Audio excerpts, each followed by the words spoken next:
Alors bonjour Julia, ça va? Ça va et toi? Oh ouais, ça va bien, merci. Alors merci d'avoir ici avec moi et ici je vais vous demander quelque chose sur votre expérience pendant vous habitez ici à Medan. Ma première question, comment s'est déroulée votre première interaction avec des Indonésiens? Ah oui. Alors, ma première interaction avec les Indonésiens s'est très bien passée. J'ai été quand même très surprise parce que vous êtes très chaleureux. Donc c'était un contact très facile. C'était très facile en fait d'interagir avec vous parce que vous êtes très accueillant. Et voilà en fait. Donc du coup c'est plutôt positif. Merci beaucoup. Mais ensuite, quelle est votre impression générale de la société indonésienne? C'est une question difficile. Mon impression générale sur la société, tu veux dire, je parle pas politique. Non, juste sur la société, comment elle est faite. Alors, j'ai pas spécialement d'avis sur la société indonésienne. Après, je remarque que voilà, il y a plusieurs ethnies, que vous êtes séparés, en tout cas surtout à Medan. Il y a quand même une séparation entre les locaux, Batak, Indonésiens musulmans et les Chinois. Mais mis à part ça, je n'ai pas spécialement d'avis sur la société en soi, puisque en étant française, je ne suis pas, je ne suis pas au courant de toutes les difficultés en fait qu'un Indonésien pourrait avoir en fait dans son quotidien. Voilà. Ok. Question suivante. Selon vous, quelle valeur culturelle indonésienne se distingue le plus de celle de la France? Valeur culturelle indonésienne qui se distingue le plus. Donc je dois faire une comparaison entre la France et l'Indonésie. Alors, une valeur culturelle. Alors, je vais commencer par tout ce qui est gastronomie parce que j'aime beaucoup manger. Alors, ce qui m'a choqué, c'est la combination du chocolat et du fromage. Voilà. Donc ça, je pense que c'est culturel en Indonésie. J'ai été en Malaisie, il n'y avait pas ça. J'ai pas vu ça.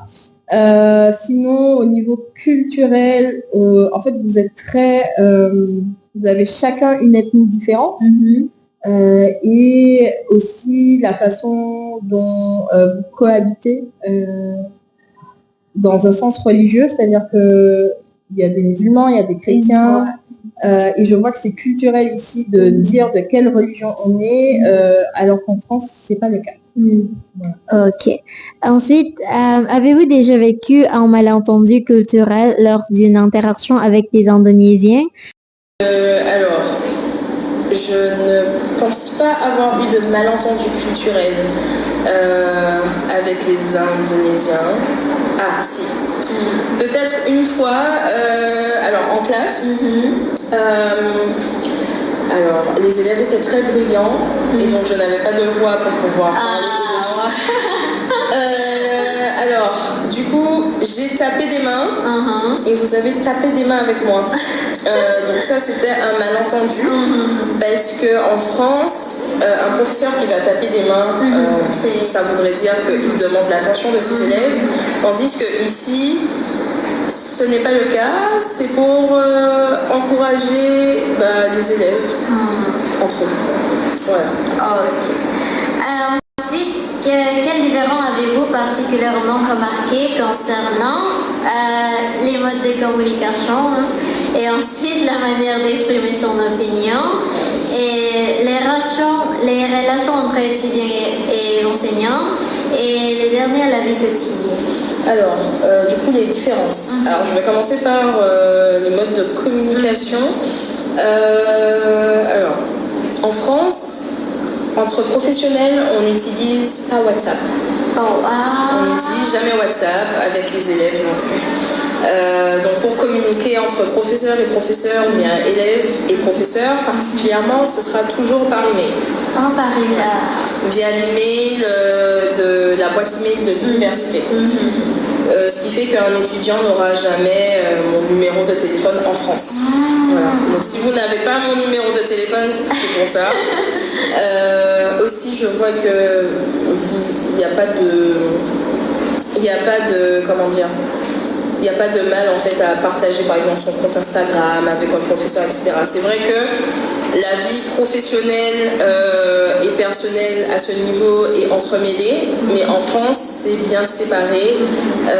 Il y a un réseau pour les élèves, enfin pour communiquer avec les élèves, et un réseau pour notre personne, enfin pour le niveau personnel. Voilà. Ensuite pour la manière d'exprimer son opinion. Donc ici, je pense que...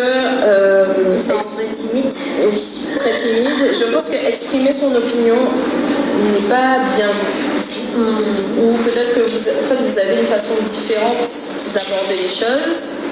Vous n'êtes pas frontal. Vous n'êtes pas franc. Et je pense que pour des raisons culturelles, vous ne pourrez jamais dire à votre professeur que vous n'êtes pas d'accord avec lui. Voilà. Et donc, du coup, vous ne pourrez pas à 100% exprimer votre opinion et vous serez obligé de vous écraser. Donc, du coup, je pense déjà par rapport à ça, c'est compliqué. Et par rapport aussi à l'image, je pense qu'ici en Indonésie, il vaut mieux garder son opinion pour soi. Pour éviter d'avoir des problèmes, quoi. Ensuite, c'est quoi? Ensuite, c'est les relations entre étudiants et enseignants. Alors, les relations entre étudiants et enseignants. Alors ici, je pense que vous êtes plutôt proches. Je dirais aussi que les enseignants en France peuvent être profs de leurs élèves, mais pas de la même façon. Je vais donner un exemple. Par exemple, ici, un professeur peut vous donner de l'argent pour aller acheter à manger, pour vous-même, ou vous demander d'aller acheter quelque chose pour lui. En France, c'est quelque chose qu'on ne fait pas. Donc déjà, ça, c'est très différent. Voilà. Ah oui, et la vie quotidienne? Alors, la vie quotidienne. Donc, en France, je dirais que la plus grosse différence, c'est que ici, je ne marche pas du tout. Vous n'avez pas la culture de la promenade. Ici, les Indonésiens n'aiment pas marcher. Même à l'université, pour aller chez le recteur, on va prendre la moto, alors que bon, c'est quoi, peut-être 5 minutes à pied. Voilà. C'est ce qui change le plus, en tout cas, de ma vie quotidienne, c'est que je ne marche pas du tout ici. Voilà.